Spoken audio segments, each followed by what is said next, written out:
Everyone, we're going to give it a couple of minutes to let everyone into the webinar, and then we'll start.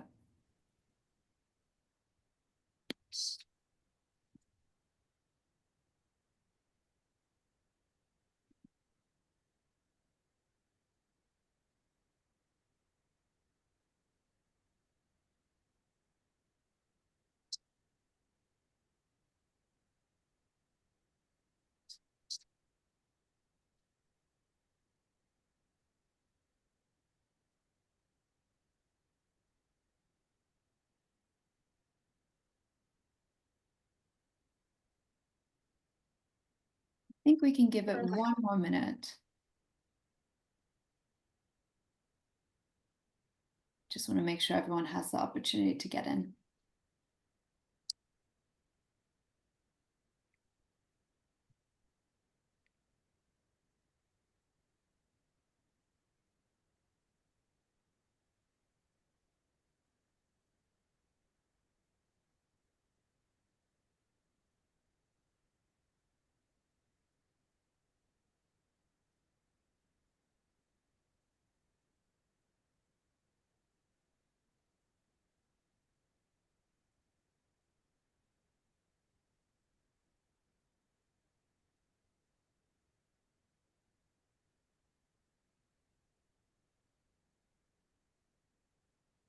All right. Good afternoon, everyone. My name is Hannah Dasu, and I am the Policy and Research Manager at Emgage, one of the largest Muslim American civic advocacy organization that focuses on voter engagement and voter turnout. I want to welcome all of you today to our critical discussion on the recent and surprising decision by President Trump to lift U.S. sanctions on Syria during the president's first major overseas trips to the Gulf states. This move has raised important questions, not only about the immediate implications for Syria's economy, reconstruction, and stabilization efforts, but also about the broader regional and geopolitical dynamics in the Middle East. It also forces us to reflect on what this signals about evolving US foreign policy priorities and the message it sends to both allies and adversaries. Since the fall of Syria's former dictator Bashar al-Assad, Syria has entered into a new period led by the interim president Ahmed al-Shara, which has been marked by both uncertainty but also hope. Syrians everywhere celebrated the end of decades of brutal authoritarian rule by the Assad family, and they're looking to rebuild Syria. However, the sanctions regime enacted against Syria devastated the economy, leading to numerous hardships for civilians and created countless obstacles for Syria to progress. The US designated Syria a state sponsor of terrorism in 1979, which led to an arms embargo and financial restrictions, including on foreign assistance.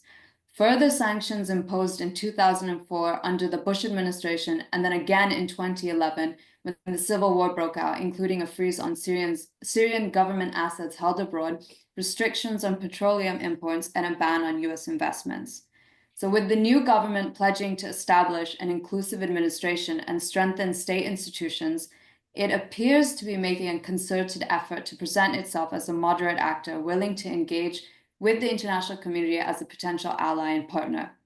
These efforts seem to be gaining traction, evidenced by President Trump's decision, as well as the European Union's announcement yesterday that it too will ease economic sanctions to support recovery efforts.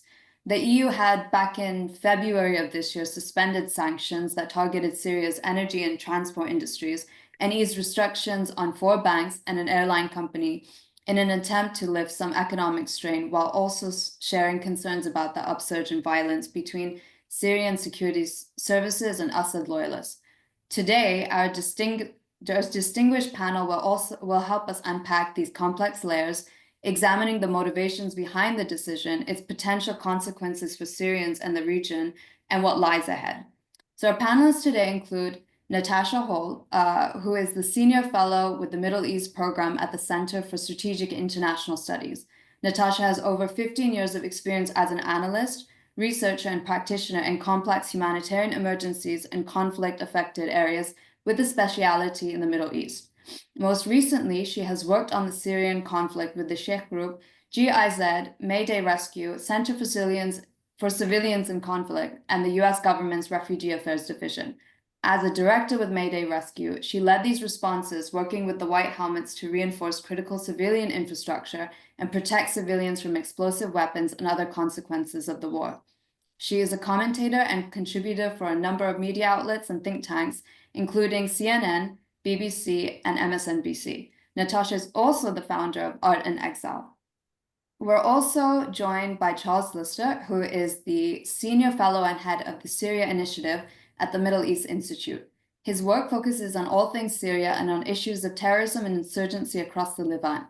Prior to joining MEI, Charles was a visiting fellow at the Brookings Institution in Qatar and a senior consultant to the multinationally backed Syria Track 2 Dialogue Initiative, in which he managed nearly 3 years of intensive face-to-face engagement with the leadership of over 100 Syrian armed opposition groups. He has previously held other positions at the Brookings Institution and at IHS Janes in London, UK. Charles is a consultant to the United Nations International Impartial and Independent Mechanism for Syria and a regular consultant and expert witness in counterterrorism prosecutions and with law enforcement bodies in the US, Europe, and Australia. And finally, Wael Alzayat is the CEO of Emgage Foundation and a fellow at the Middle East Institute.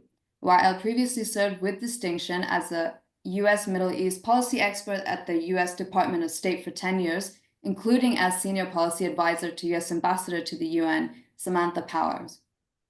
Syria outreach with Ambassador Robert Ford and a special assistant to US Ambassador to Iraq, James Jeffrey. As a first-generation Arab and Muslim American, Wael has been a passionate advocate for protecting fundamental American values and freedom and increasing civic engagement of minority communities. Wael was also recently named top 10 inspiring Arab American leaders by Huffington Post. So before we begin, just a couple of notes. Today's session will be recorded and will also be accessible afterwards via our website. So you can visit mgageusa.org. Our panelist will provide a 5-minute opening remark, which will then be followed by a 35 to 40-minute moderated session where I'll pose a few questions to our panelists, and then we'll end with an open Q&A session. If you would like to ask a question, please use our Q&A function at the bottom of your Zoom. So with that, why don't we start with you, Natasha? Thank you so much for the introduction and the invitation at this pivotal moment. My remarks are primarily going to outline and give everyone sort of a preview of a foreign affairs article that I'm going to put out later this week. But I'm just going to address, I think, the announcement on sanctions, what we can expect or what we should expect in the days, weeks, months ahead with regards to that, and some other issues that are not necessarily related to sanctions that we need to keep an eye out for within Syria and within the region more broadly. The first thing I would say is I think that this is an acknowledgement, the cessation of sanctions announcement and the meeting with Ahmed al-Shara is a surprise announcement, but it's also an acknowledgement, I think, of something that we here on the panel have known for a long time, and I think US policymakers in some sectors have known for a long time, which is that Syria is essentially a keystone. Not only does it look like a keystone on the map, but it essentially holds the framework of the region together. And the fact that this mafia state, the Assad regime, has been in control for so long, it's really eroded away at the fabric of regional integration more broadly. And so this is a real moment, the fall of Assad and now the cessation of sanctions, for Syrians to actually have some kind of future, but also for the region more broadly, I think, to have a better future. So I just want to start out with that. The second thing I want to get to, which I think is really important for everyone to understand, is how much the administration can do immediately with regards to sanctions relief. I've heard a lot, and we were lamenting for many months previously that it would take a very long time to untangle all of the sanctions, the US sanctions going back to 1979, and that the United States may never do it. But the fact remains that actually President Trump and Secretary of State Rubio can actually do quite a bit immediately. with regards to sanctions relief. So, the executive order sanctions, there are a number of them. The president can immediately rescind them, essentially. With regards to, and I'll get into this maybe further in question and answer, but in terms of the designation of state sponsor of terrorism and foreign terrorism designation on HTS, essentially the new rulers of Syria, that would require a reclassification coming from State Department. And so Secretary of State Rubio can do quite a bit. Even with regards to the congressionally mandated sanctions, the very strict, the infamous Caesar sanctions, there could also be an 180-day waiver on these that could be renewed until Congress repeals them. So there's quite a bit that can be done immediately. Marco Rubio has already stated as such in recent comments, but we need to see that come to fruition in the weeks ahead. The second point, or maybe the third point I'd get to, is that the challenges ahead, of course, are not just related to sanctions, just as the problems were not just related to sanctions just under the Assad regime, as we all know. There is a regional competition factor here. Immediately upon the fall of Assad, Israel struck Syria hundreds of times, and they continue to strike Syria, in addition to occupying additional territory beyond the demilitarized zone in southern Syria, and fomenting sectarian tensions within the country, which is extremely destabilizing. The other issue at hand is that there's going to need to be a lot of security support for Syria. And Turkey has entered the fray, offering to provide such support. Unfortunately, that also antagonizes a lot of regional competition, namely from Israel. So this is a very difficult diplomatic dance that the Syrian government will have to engage with, but the US government, particularly the Trump administration, which has great relations with both Israel and Turkey, can hopefully dial down in the weeks ahead, because any kind of confrontation between these two powers would be particularly devastating, I think, for Syria's future.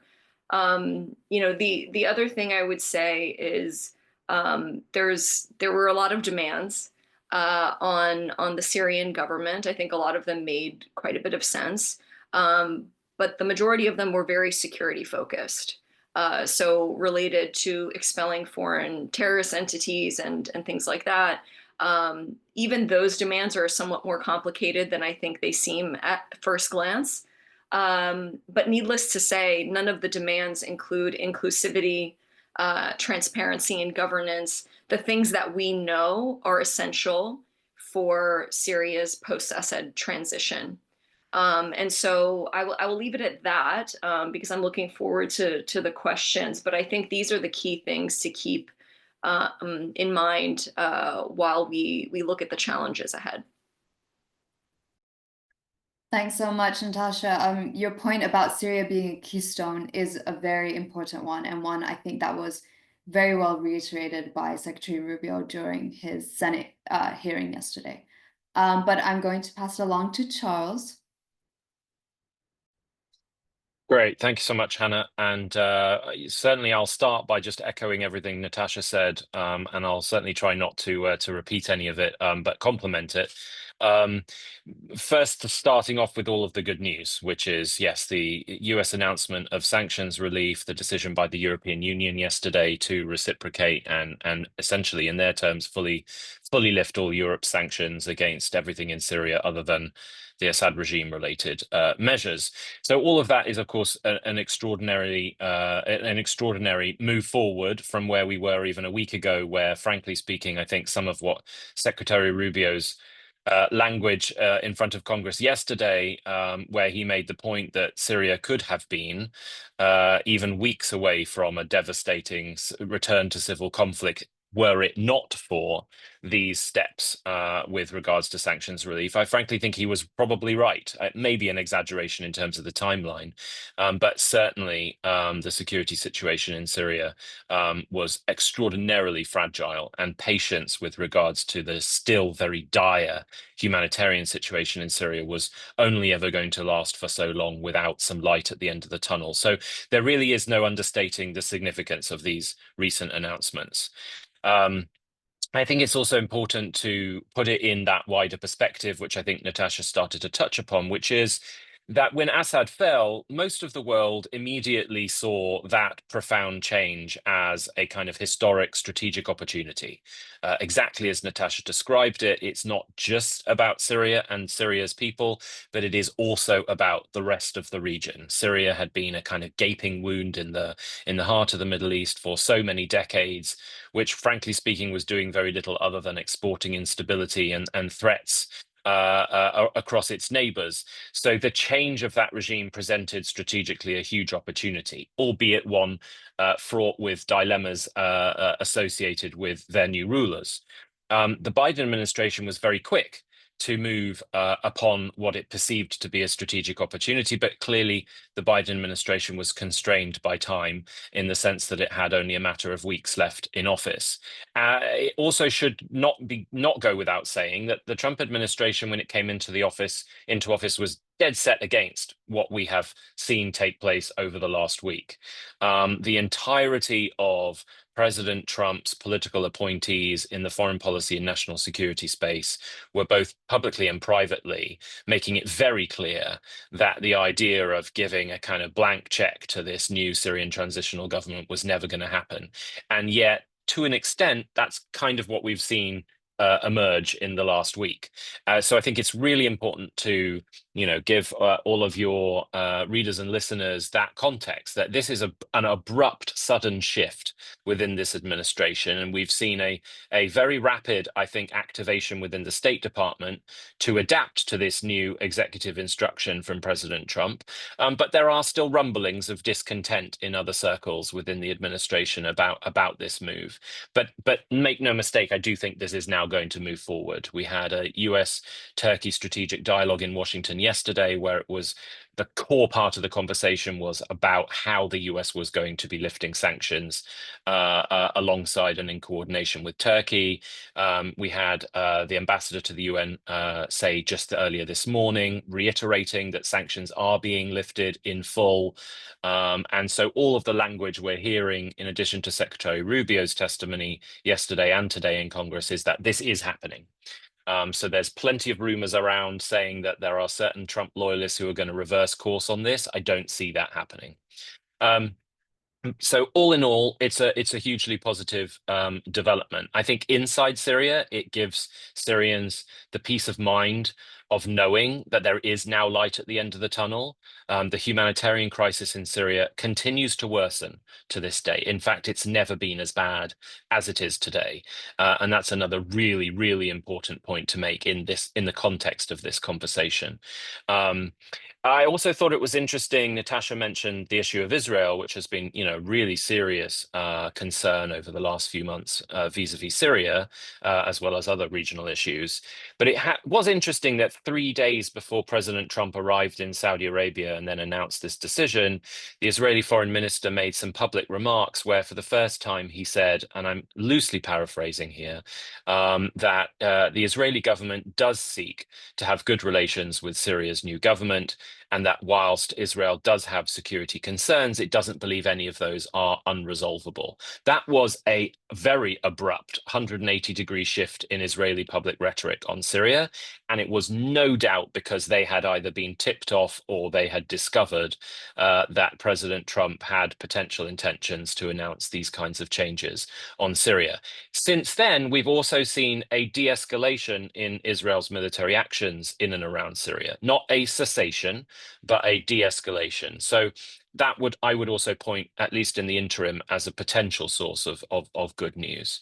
And then I'll just end by, because I think it's important to broaden the conversation to the rest of what's happening in Syria, is that Syria does still face huge huge challenges going forward. So yes, the opening up of the economy is all good news, and it can help to resolve many of these issues, but there are renewed signs in the last week or two that an anti-government insurgency is trying to rebuild itself, and certainly displaying potential signs of far greater sophistication than what we saw in January, February, and March earlier this year, which of course led to the horrific violence on the coast. And I would certainly point that out as a real source of potential concern going forward.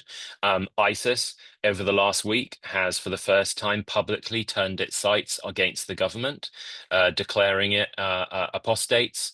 Not for the first time, but certainly for the first time since Assad fell.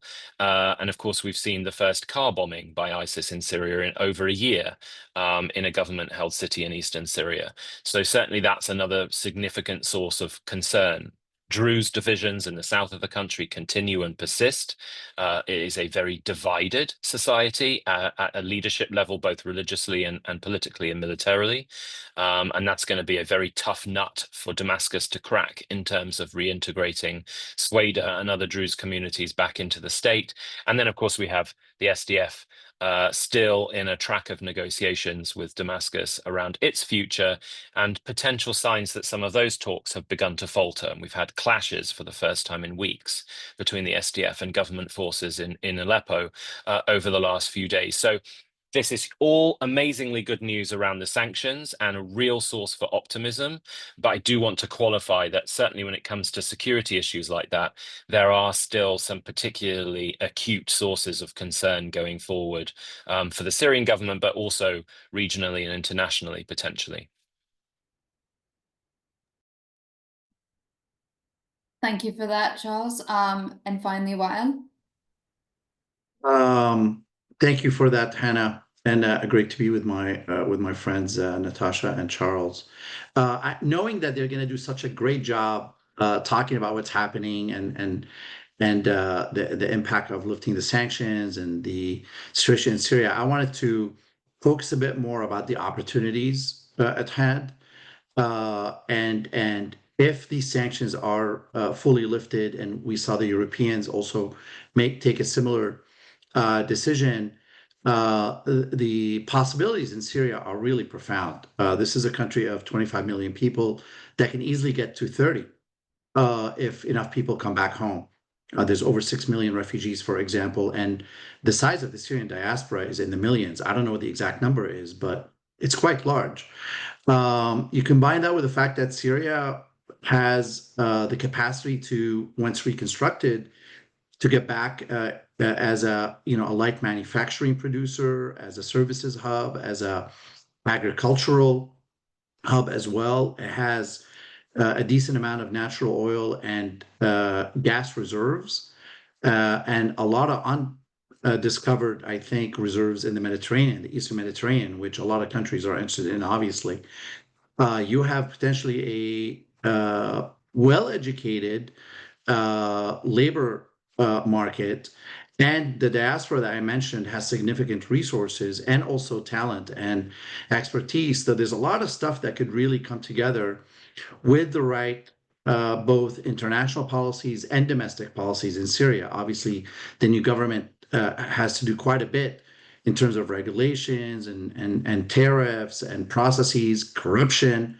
But if those things fall in line, you could see an emerging market in Syria. I know it sounds crazy, but you look at it, you look where Syria is located, you look at the talent and the ambition of its people, and the fact that for the first time in a long time, you have regional powers like like Saudi Arabia and Turkey coming to agreement on Syria, which should not be understated here. These are two regional rivals. They've had a lot of issues with each other, and now they are the two strongest supporters of the new Syria. I mean, you see the Crown Prince personally intervening with Trump and genuinely enthusiastic about not only lifting of sanctions, but the opportunities of realigning Syria. And obviously, we know Turkey, under the Erdogan government, has long been supportive, though probably got a bit frustrated the last few years, are now seeing also the opportunities and, quite frankly, the return on their investment, which has been costly. So looking into Syria now, and I just came back from the Bay Area and just having conversations with folks in the tech sector and the AI sector, there's a lot of possibilities here for helping Syria leapfrog and skip a few steps in its effort to redevelop. I mean, while the field is still evolving and there's still not quite the capacities that I think are going to come online, in particular, leveraging AI for better humanitarian action, reconstruction, for resource allocation, data analysis, for just predicting where your logistics, your ops, your development needs to be. How do you upgrade an electric system that's been decimated because of neglect and underfunding and damage? I think leveraging AI could be both smart in terms of shortening that development cycle, but also in being more efficient with the resources. And then zooming out, you have the Gulf countries right now are signing historic deals to make investments in the United States, particularly the Saudis and the Emiratis, but also the Qataris are big players. And they are on the hook to spend billions of dollars, primarily, quite frankly, in AI, which is essentially Silicon Valley. And so I think as they're looking to support Syria, fulfill their pledges to the Trump administration, and obviously make a return on their investment, I actually think Syria should be and can be a part of that equation. And by extension, Lebanon, which obviously has its own challenges, but also could benefit and become more stable. I mean, right now, Ukraine, for example, has benefited from some of these technologies in terms of being used to rebuild modernize their damaged infrastructure and assist individuals with um, access to healthcare. Telemedicine is another big area right now, and I'm thinking of the Syrian community that is both in tech and also in medicine here in the United States. And I know there's been engagements already, there's been some conferences, and I hope that that's also going to be leveraged with the backing of the US support and the Europeans. So I do think there are opportunities here, not only uh, geopolitical or strategic, but also economical. And I think there's money to be made in Syria for investors. I come from a policy and humanitarian background, and usually you have to make the case for why something makes sense in terms of national security. It's the good thing, it's the right thing to do. But for the business communities, there's a profit here to be made if it's aligned with the various stakeholders' interests. And also, I think Syrians can benefit not only for the investments that are coming in, for the jobs that can be created, but for the sharing of knowledge and incubation of homegrown talent there. Um, you know, when I look at unfortunately, what Netanyahu is doing, my assessment is that he knows, and we all know, it's not about security threats that come out of Syria. It is Syria becoming an viable economic and tourism hub, for example. That's a threat for some folks who look at things in a zero-sum way and as a small shrinking pie. But I think of the opposite. I think for those who really seek a more stable, peaceful region, helping Syria economically, investing in it now, seizing upon this historic decision by Trump. I won't even say his administration. And also, in a way, if we're worried about spoilers, the best way is to get in right now, to actually operationalize this decision and make it a reality, not waiting for permission. The permission has been granted. Now, there needs to be some official things done in Washington here, but I think the way it will be accelerated is doing that. And also, I would highly, be interested in getting not just members of Congress there, but serious business delegations out there, including American ones. So that's what I'm thinking about. That's what I'm encouraging folks to think about and to actualize. And I'm excited about it. It's time to build stuff. So over to you. Thanks so much, Wael. These insights have been incredibly helpful.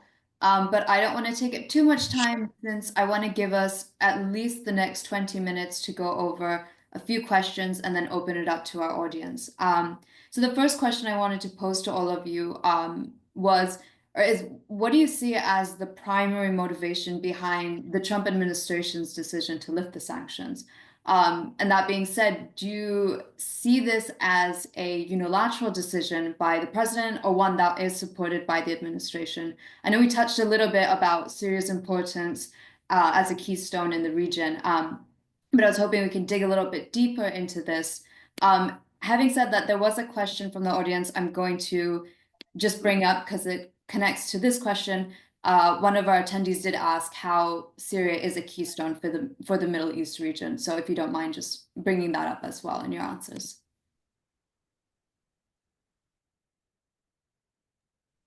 Should I go ahead? Oh yeah, Go feel for free it. to chime in. Okay.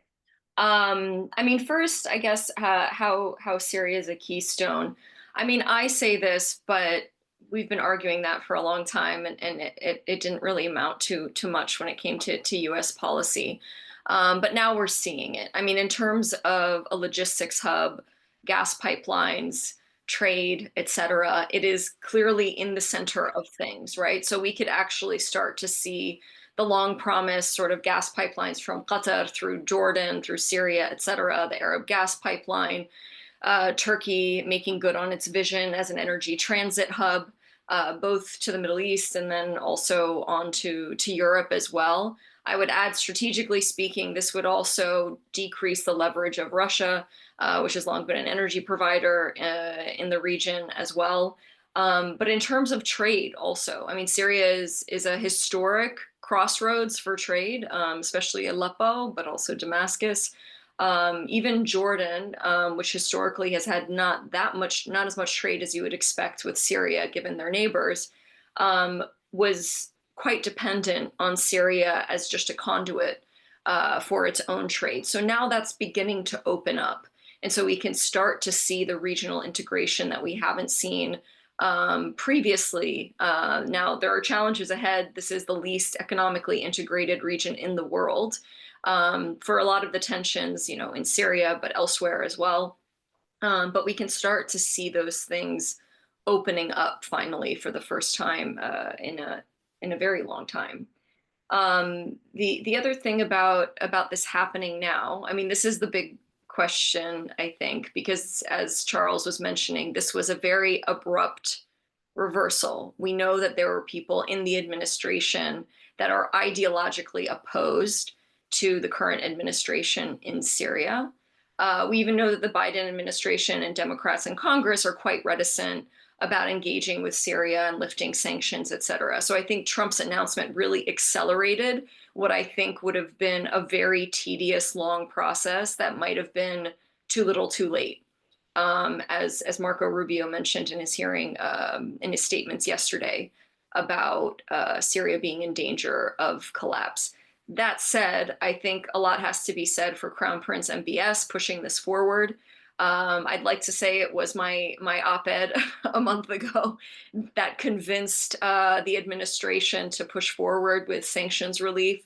But I think it had a lot to do with Trump's relationship with the Crown Prince, with the hundreds of billions of dollars of deals that were signed, but also the fact that this administration is looking to Turkey and Gulf states for sort of foreign policy advice as much as it is to Israel, which is a big change, I think.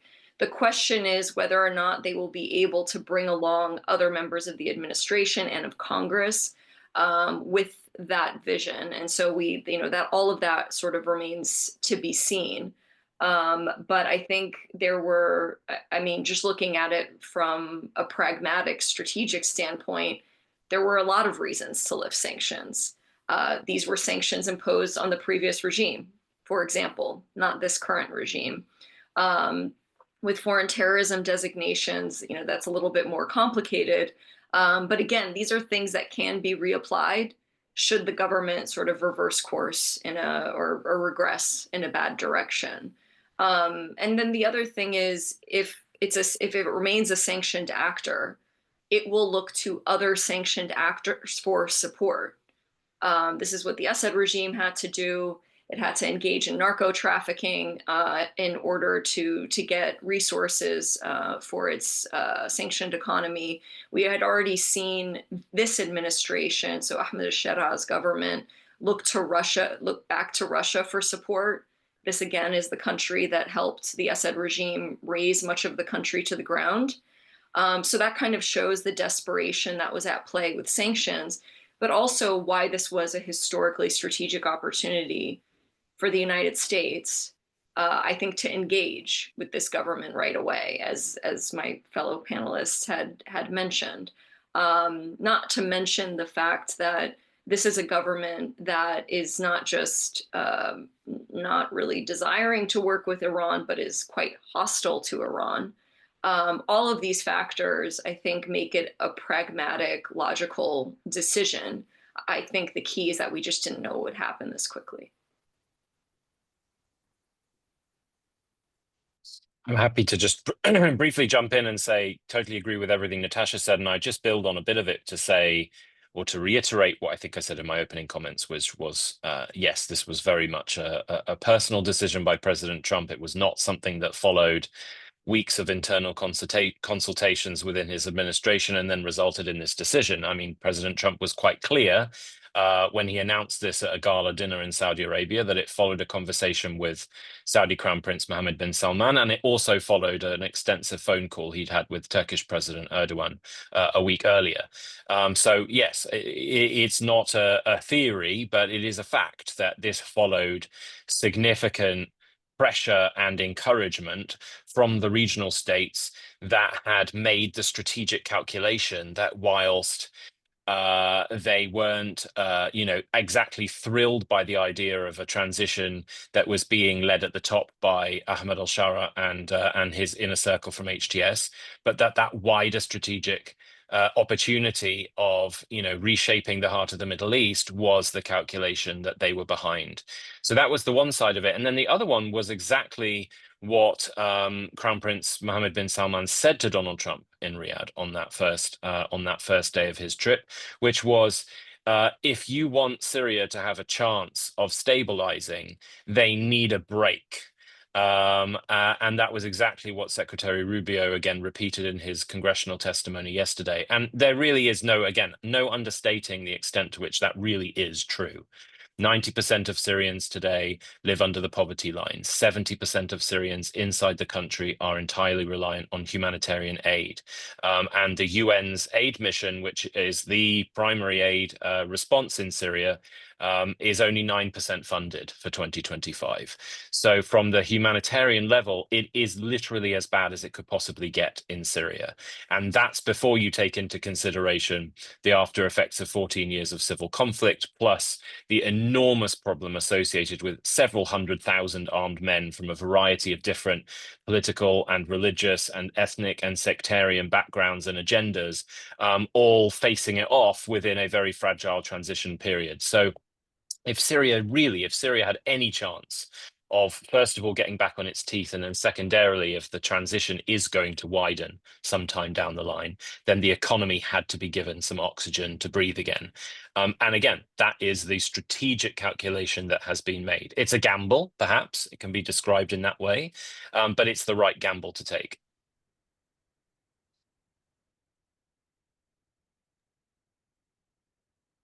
Well, And do you want to read off new questions, or do you want to stay to this one? did you want to answer it? Otherwise, I can move on to our next question. Let's move on to the next one. Obviously, it's a great answer. I agree with everything we've heard. Okay, great. Well, speaking of broader regional dynamics, I know we've touched a little bit upon how Saudi and how the Gulf states in general and how Turkey has been impacted by this decision. But how will it impact other key players like Iran, Russia, and how does this shift, or does it even shift, the power balance in the Middle East? Well, it's probably not going to impact them well, in the sense that it now really enables Syria to develop its relations, restore relations more fully, and we'll see to what extent, with the Arab world, with Europe, with the United States, and really everyone else. And so that gives it all these options that Natasha was saying are normally restricted when you're under sanctions, when you are, unable to do basic financial transactions, right?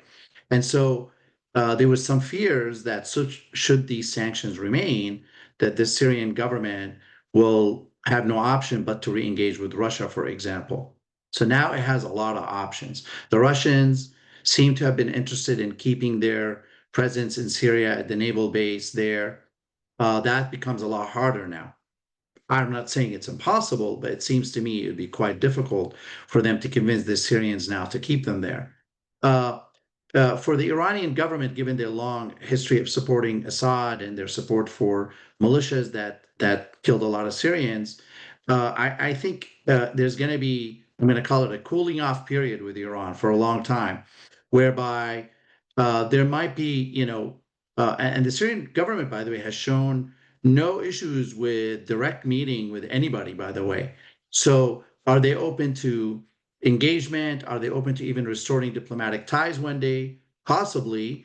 But I think there's going to be limited Iranian presence in Syria for the foreseeable future, particularly in the security sector, or even the business sector. But they've been, the new government in Damascus has been savvy to essentially go out of its way to assure folks that they don't want any enemies and they don't want Syria to be used against anyone. But that's not the same as who are they going to prefer to work with? They're going to prefer to work with the strong Arab countries, the Saudis, the Qataris, even the Emiratis, regional countries such as Turkey. And from the international community, they're definitely more oriented toward the West right now. So I think it'll always be limited in terms of what the Russians or the Iranians, or for that matter, even the Chinese, by the way. I think they have a lot to offer to Syria economically, but I think geopolitically, I think Syria's orientation is clearly heading more toward the West. Um, I would not confuse it with solidly pro-Western countries in the region. I think they're going to be keen to chart a more independent path. And if you read between the lines of what President Shara said after the lifting of sanctions, he made a point of giving thanks to a bunch of countries by name, but also said that Syria is going to be an independent country. And I think they mean that. And so I don't foresee them at all seeking hostilities with their former enemies. They've been very pragmatic. I think they'll keep the door open for restoring ties, but it's going to be a much different relationship. And my hope, and it remains to be seen, I think Russia will be less of a problem actually, but whether the Iranian government will be content with this new reality, or whether they will support groups, whether Hezbollah or others, or groups in Iraq or inside of Syria already, to destabilize the new order there. Thanks so much. I will open it up. And but maybe Charles and Natasha have some thoughts about that, since it is a big question. Just wanted to add one of the questions from one of our attendees. They did ask about the role of Egypt and Jordan in Syria's reconstruction. So if you don't mind also covering that in your answers, I'd greatly appreciate it. But I'll open it up to you both. Natasha, after you. Yeah, sure. So the only thing I would add about Iran, I think Wael is 100% right about all of that. But the thing about Iran is that they think long term and they're quite stealthy. So the problem with simply big deals, so like the UAE signed an agreement to expand a port in Syria. We saw a big French company do the same. We've seen these big kind of deals. The issue, though, on the ground today, I just got back from Syria a couple of weeks ago, is the country's devastated. I mean, really devastated. People, friends of mine, are trying to return back to their homes, and they're struggling to give me what the priorities are, because they're like, the water network is destroyed, the sanitary network is destroyed. the electricity grid is destroyed. I'm lucky because my house has walls still, right? Like that level of destruction. And right now it's like basically a GoFundMe kind of operation where people are returning home to essentially nothing. And that's not even to speak of, you know, health clinics and education sector and the need to rebuild the human resources of Syria, which are extremely important. Today, a doctor in formerly Assad regime controlled areas makes $30 a month. So, I mean, there are massive, massive challenges, and actors like Iran and others can exploit the feelings of marginalization or desperation of certain communities, as they have done in places like Iraq and Lebanon in the past. So I would count them down, but not out entirely as potential spoilers in the future. To completely agree with Wael on Russia. A few months ago, I was on this podcast called Russian Roulette, where me and a colleague were basically saying it's kind of incredible what Russia has been able to achieve by being quite agile and accepting the new government and all of that. But as Wael said, this government now has options. So I think, you know, that's a tremendously more powerful position to be in than they were before this announcement on the cessation of sanctions. The other thing I would say really quickly before getting to the Egypt and Jordan piece on these big deals is that there also needs to be a very careful balancing of regional competition within those deals as well. I mean, Turkey is interested in signing this exclusive economic zone agreement. But that could escalate tensions in the already volatile Eastern Mediterranean energy landscape. But there are things that can happen that can help Syrians right now that are less controversial, would be less likely to escalate tensions in the near term. But there is going to need to be strategic calculations at every single step. And the Syrian government is going to need to be very deft in, you know, diplomatically, but also in terms of economic planning, because we've seen cautionary tales to the east and west of Syria in terms of reconstruction and just letting the carpetbaggers in to reconstruct the country. There's a lot that needs to be done in order to rebuild the industries, as Wael was mentioning, because the thing is, in Iraq, for example, and in Lebanon, they're heavily dependent on imports. Their agriculture and industrial sectors have been completely ravaged. And a lot of that is due to what was going on in Reconstruction and the corruption that was becoming entrenched during that period. So transparency, inclusivity, and decision-making, all of these things are going to matter not just for Syria's economic future, but I think stability over the long term. Oh, and Egypt and Jordan. I think minimal roles to play. They don't have a lot of money.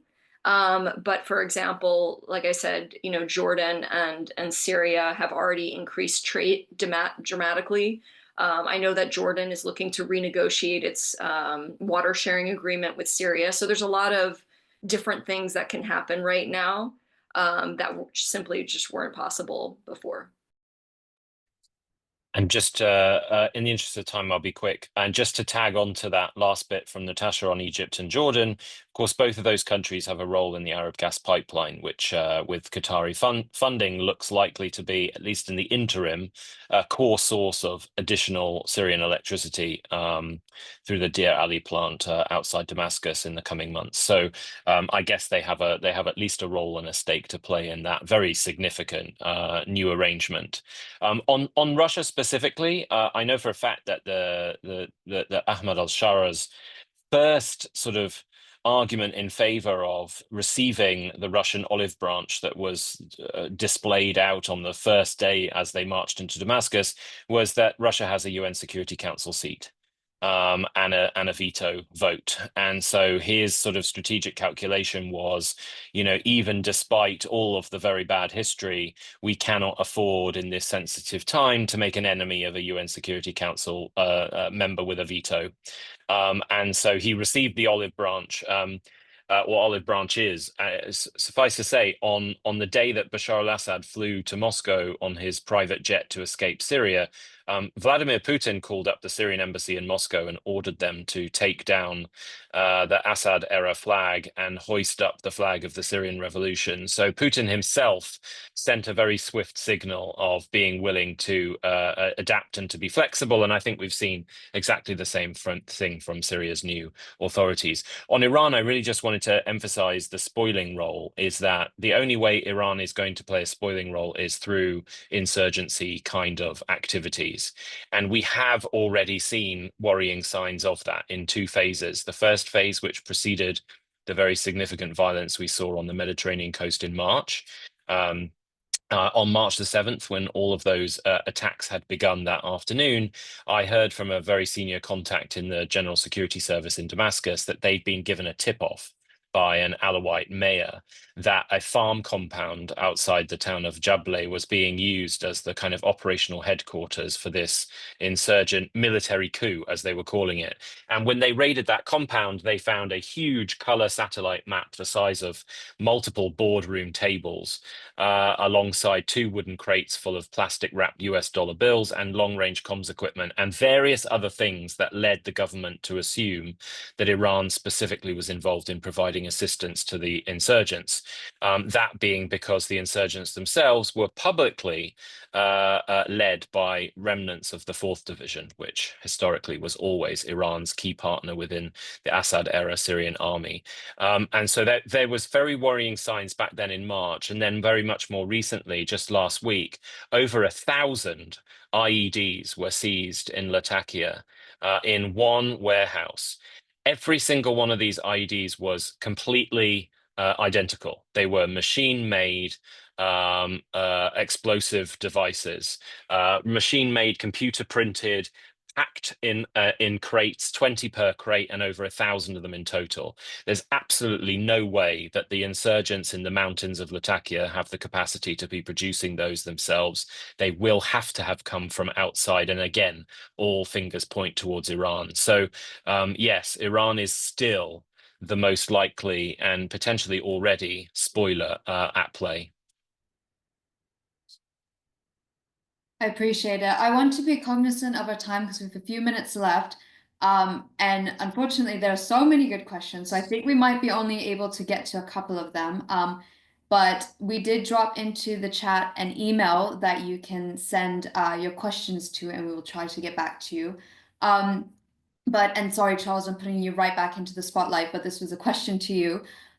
So from one of our attendees, to date, given al-Shara's pragmatic and moderate public statements and corresponding actions to date, has there been any significant indication of growing discontent or anger among the more ideologically committed Salafi jihadist elements of the former armed opposition? And if so, to what extent does this pose a threat to the transition in Syria moving forward?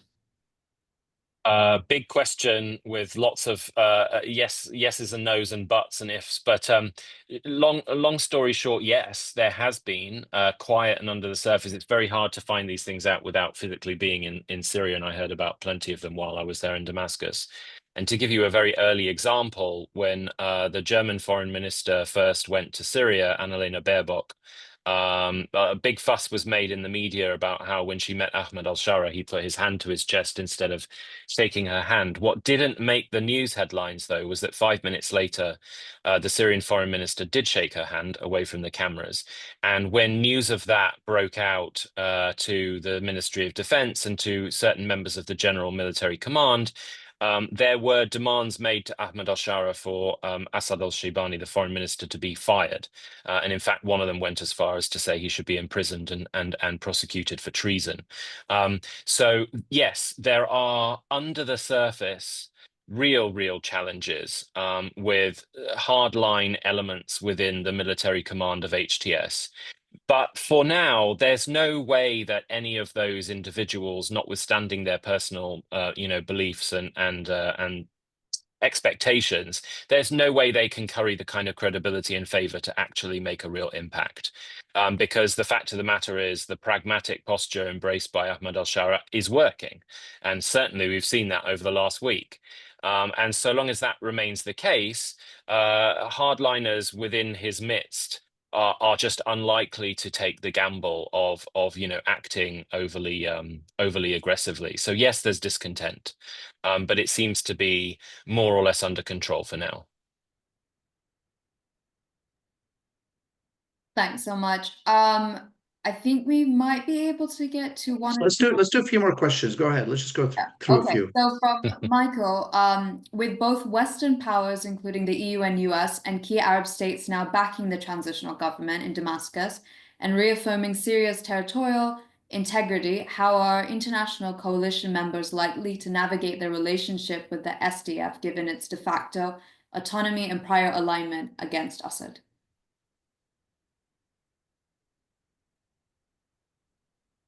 Yeah, I mean, my sense that it's going to be really it's increasingly tricky and trickier.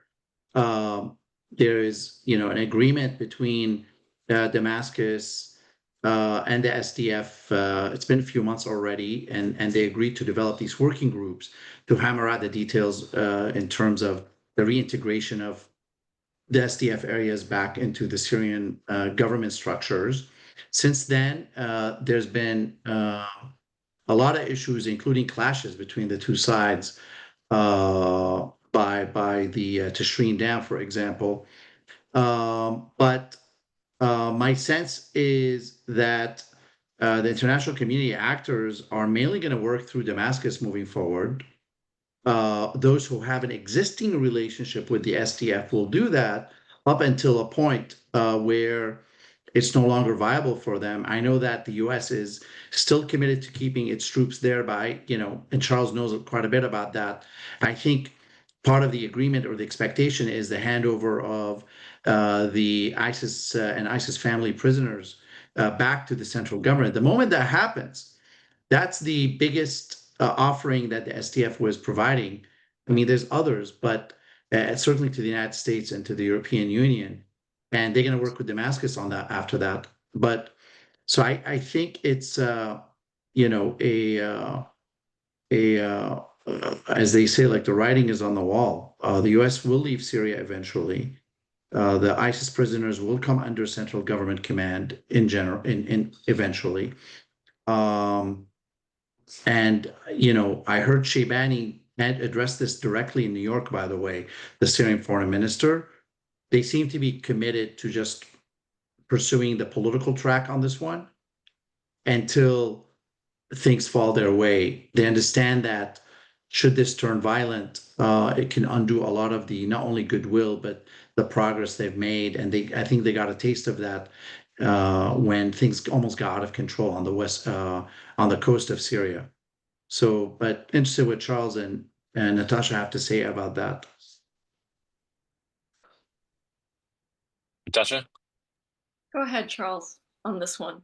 I'll be very quick, which is to say, yes, there is direct engagement on the political track as Wael described it.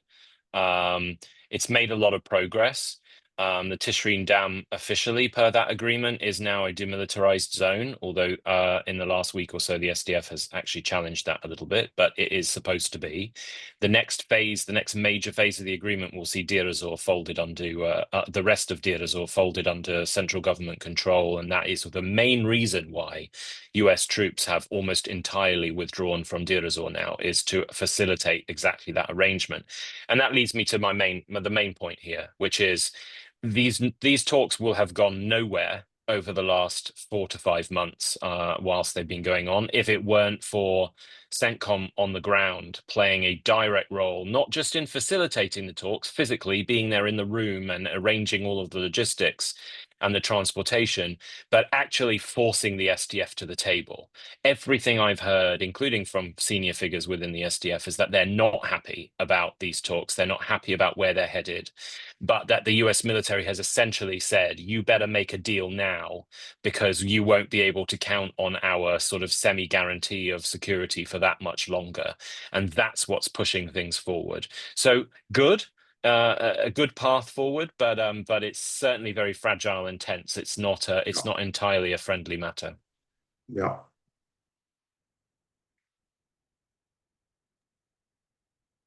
Maybe one more question, Hannah. Yeah, we'll do one more. And for the rest of the attendees, like I mentioned, please send your questions by email, and we'll hopefully get back to it. So our last question is from Amir. Secretary Rubio seemed to prod Congress to fully repeal the Caesar Act during his testimony on the Hill yesterday. We have seen Senators Risch and Shaheen both come out in favor of sanctions removal, as have other key actors. Do we expect to see congressional action on sanctions removal relief anytime soon? And would there be strong opposition to it that can hold it up? I'll quickly go.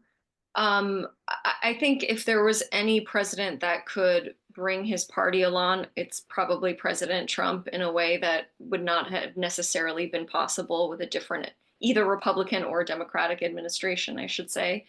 That said, Marco Rubio has actually said that they're not ready to completely repeal Caesar, and that they will go the 100-day sanctions waiver route instead in the meantime. And it's been great to see Shaheen and others on board with this. But there's been others like Dick Durbin who have said, you know, my vote won't come cheap, or something, paraphrasing, but basically that. So I think it's going to be a little bit of an uphill climb. But like I said, there are things that can be done in the near term to alleviate those sanctions. Can I just quickly address that last question? Something about lifting sanctions is increasing inter-ethnic tensions. I've never heard anything about that, but perhaps Charles and Wael can say something different. But I think it's pretty positive reaction across the board from Syrians more generally. Again, the Kurdish issue is a bit more complicated, but I haven't seen any kind of anger about that.